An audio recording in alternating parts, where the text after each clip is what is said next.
Thank you all for coming out. This is beautiful. This is absolutely magical to share this with you all in these epic steps, and it's a historical moment. Thank you.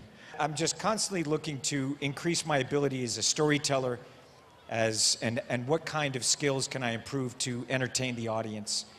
But it's all about how do I engage the audience. It's the story underneath and the character.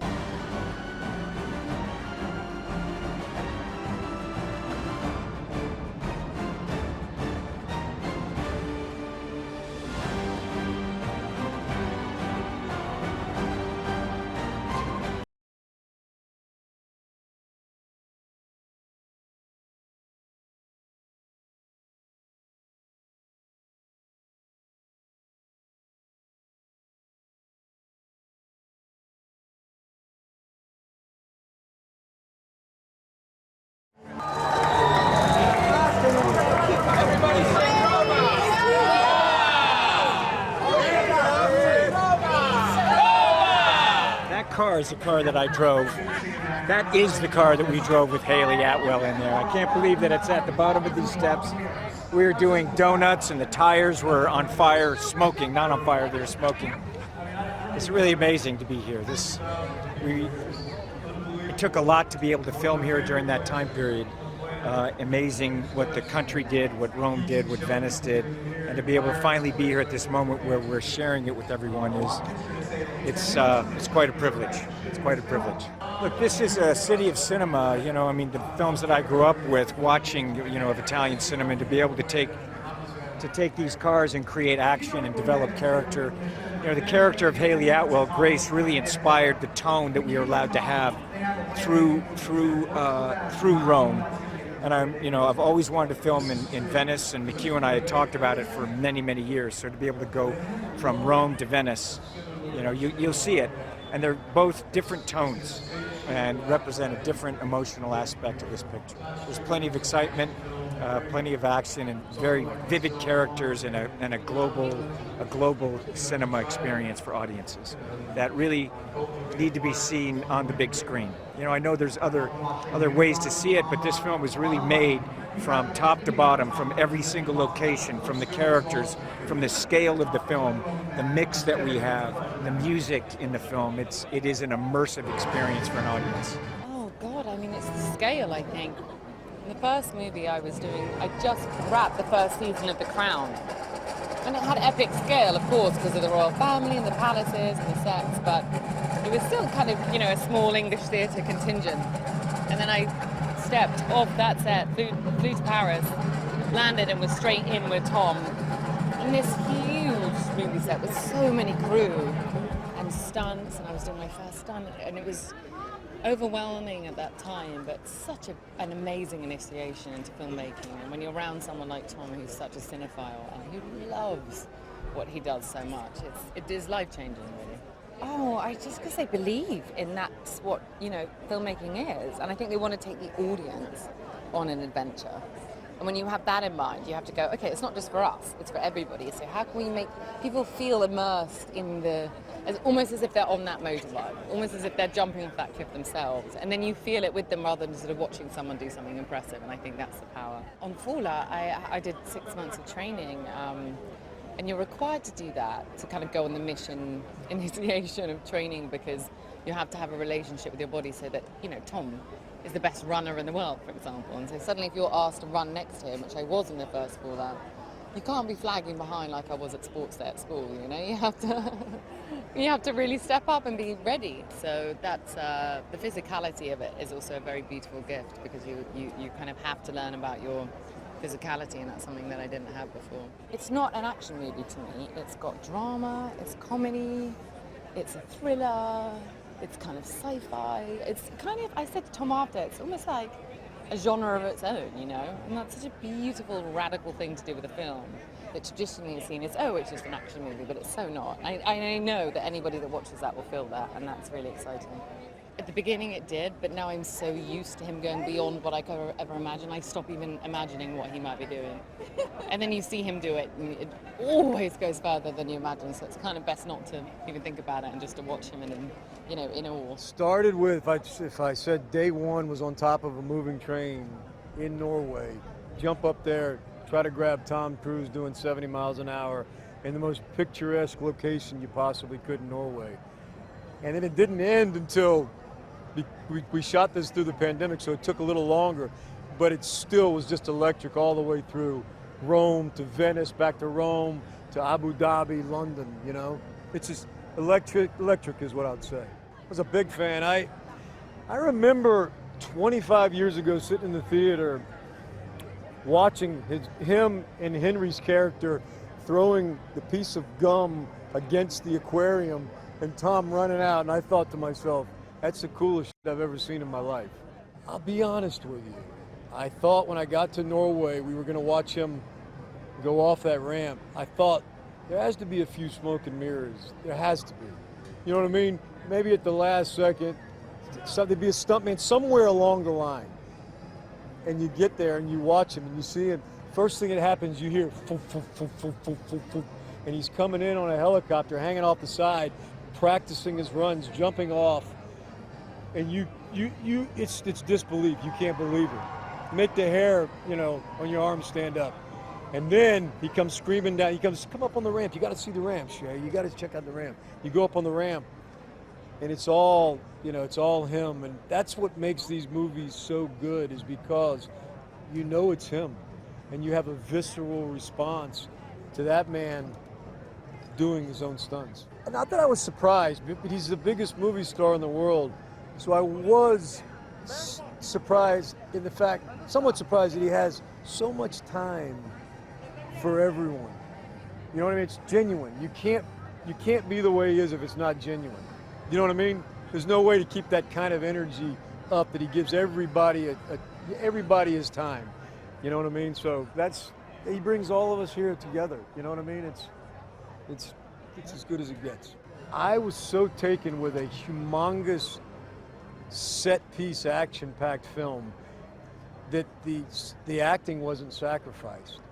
You know, the characters and story are all there. You know what I mean? That's why I think they get better and better with each one. Oh my God, it was a dream come true. It was one of my dreams to be part of Mission Impossible. And actually I started training, learning martial arts and fight training and stunts years ago with a martial artist called Jason Noviello.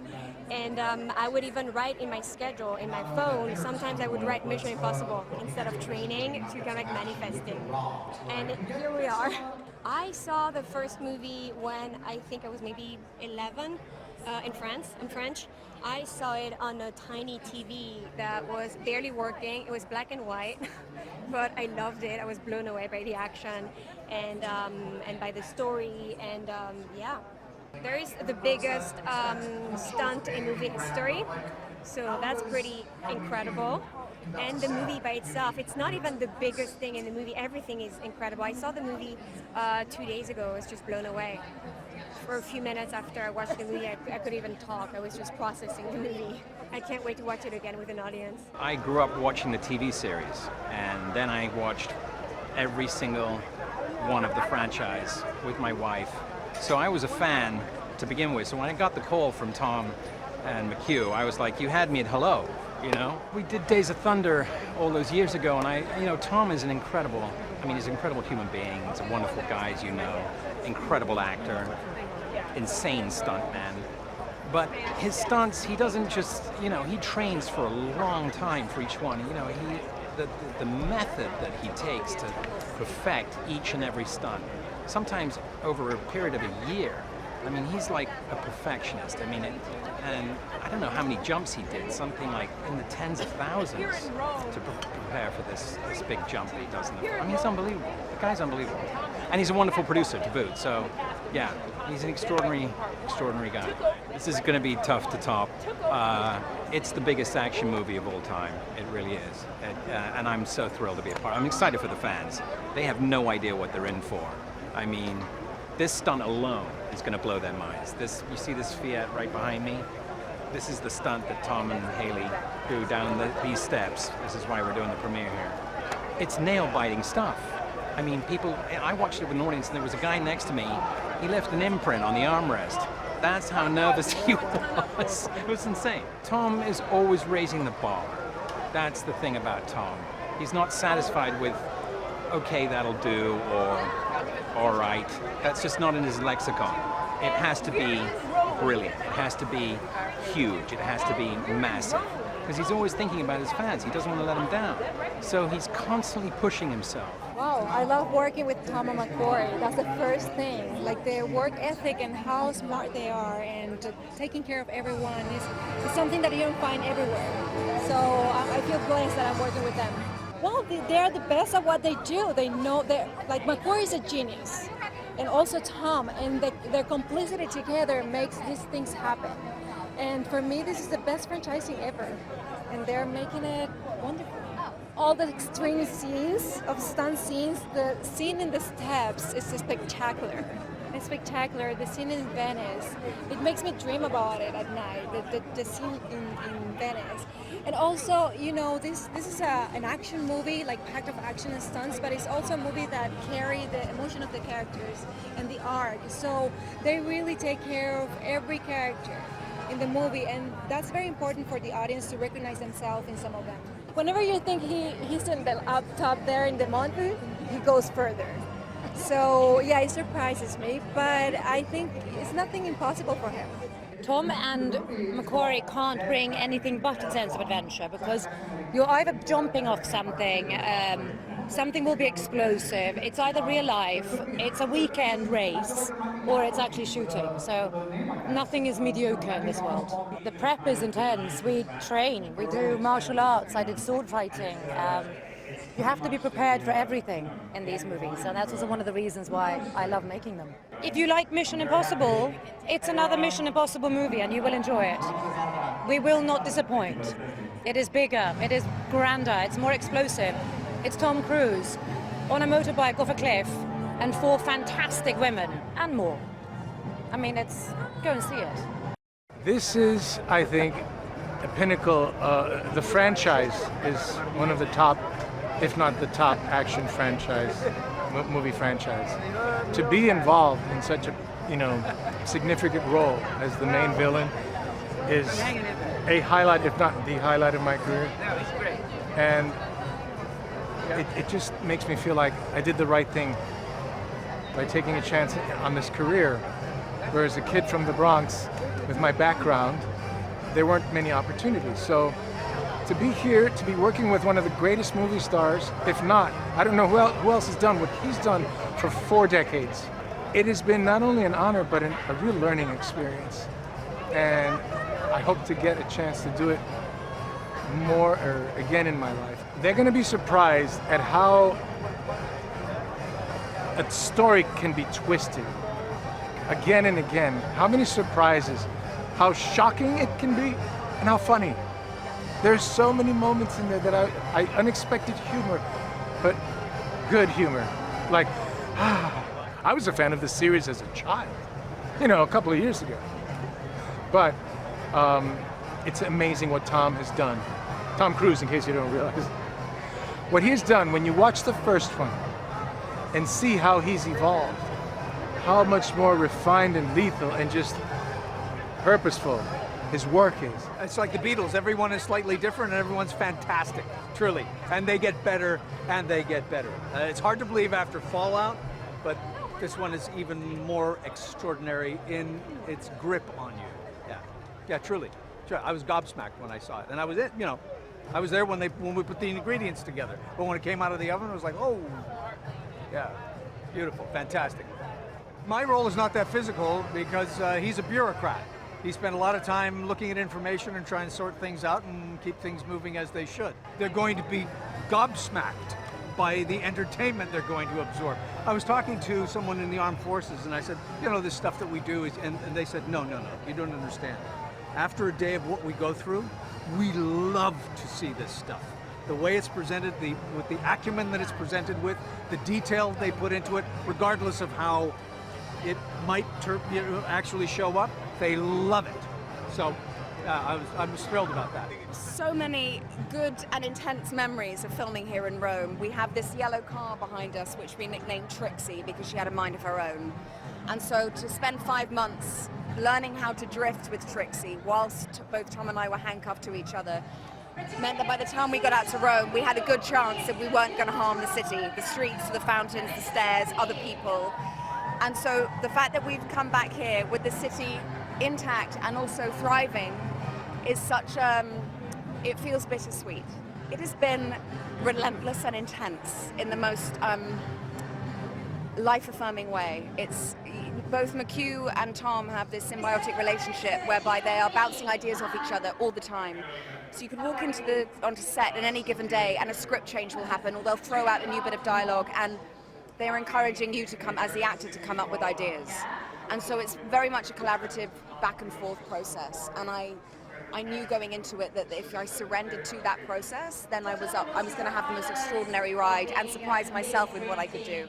I think what amazes me about him is his dedication to always try something else, try something new, get better. As soon as one film is over, he's like, okay, yeah, great, I'm pleased that worked out, I'm glad it was all for the audience, great, and he's moved on to the next thing. He's very good at letting it go so he can actually focus on, okay, what is the thing that I don't know how to do, that I think would be impossible for me to do? How would I go about with all the steps in place to make sure that I can find a way to fulfill that ambition? And I think it's his attitude more than anything else that I'm most impressed about, as in his consistency to always develop, from genre to tone, to the characters' arcs, to the visual spectacle of it. It's a film that we haven't seen anything of this nature ever before. It pushes the envelope technologically. Everything, we're doing in this movie is all for the sake of delighting the audience. And I think it will delight, it will excite. You'll wake up the next morning with an emotional hangover from it. Make sure you sleep well and you're hydrated. Of course I was a fan. I as a child, I loved action films. So I would be in my mom's living room. I broke her glass table one time trying to do one of the stunts. So to be able to be a part of this franchise, having shootouts in Imperial Alley, acting like I was, in my mom's living room behind the couch shooting the bad guys, this is incredible. I heard he doesn't like green screen at all. So when I heard that, especially after being on Top Gun, I knew that he wants to do everything practical. I was like, okay, that means I'll have to do some stunts. Okay, let me get ready, start stretching. Yeah. With Top Gun, we focused on learning how to fly in aircrafts, which was incredible. But on this one, we had to learn so much more, and we were traveling around the world, which gave it another element of challenge. But also, it's a spectacle that the audience is going to love, and I can't wait for them to see it. They loved Fallout. Fallout had great reception from an audience member, and I think we topped Fallout. And that was Tom and McHugh's mission. They always want to outdo themselves. And when I joined on to the franchise, I asked, how are you going to top it? And they said, well, we wouldn't do it if we couldn't. And I think we did. So watch it. I want you to watch it in the theaters, the biggest screen possible, with an audience, go on a ride, go on a global adventure like we did, take the journey with us. You will not be disappointed. They're so much fun. It's an absolute thrill ride. As an actor, you never know what to expect because it's Mission Impossible. Anything can happen, and it usually does. McQuarrie is an absolute genius. He is a phenomenal writer. The partnership that him and Tom strike up together. The ambition of ideas that they have, the pressure that they put on the production team to keep pushing the franchise further and further. As an actor, all we got to do is show up and just marvel at people jumping out of planes and cars flying at left, right and centre and stuff blowing up. It's phenomenal. What audience are going to love most about Mission Impossible Dead Reckoning is it's the biggest, most amazing film in the franchise. They've, again to my surprise, gone above and beyond. They've exceeded my expectations, and hopefully for all the fans around the world, they'll have their minds blown just as we all have. So, from the small things to just turning up on set and giving amazing advice, to flying around in cars and doing all crazy stuff, the man is an absolute genius. He's hats off to him. It is so phenomenal. I mean, we love Italy, we love Rome, and shooting here was such a dream and a real challenge. But more than anything, we were here during the pandemic, and to see the city back to life and to see everybody out on the streets, it's just, it's very emotional. It's very emotional. We shot here in Rome, we shot in Venice, in Norway, and the United Kingdom, and in Abu Dhabi. They all did. I mean, everything that we do in these movies is informed by the location. I go to the places first and write what the location is telling me it wants to be. So when I came to Rome, I had no preconceived notions of what it would be, and I just let the city tell me what kind of sequence it wanted. It all starts with character and story. You as much as the stunts are there and as big as they get, it doesn't mean anything if you're not invested in the characters and the story, and that's what we keep going back to again and again and again. When in doubt, character. I couldn't begin to pick a favorite one. I mean, they're all different, they're all unique, all challenging in their own way. There's a submarine sequence, a desert sequence.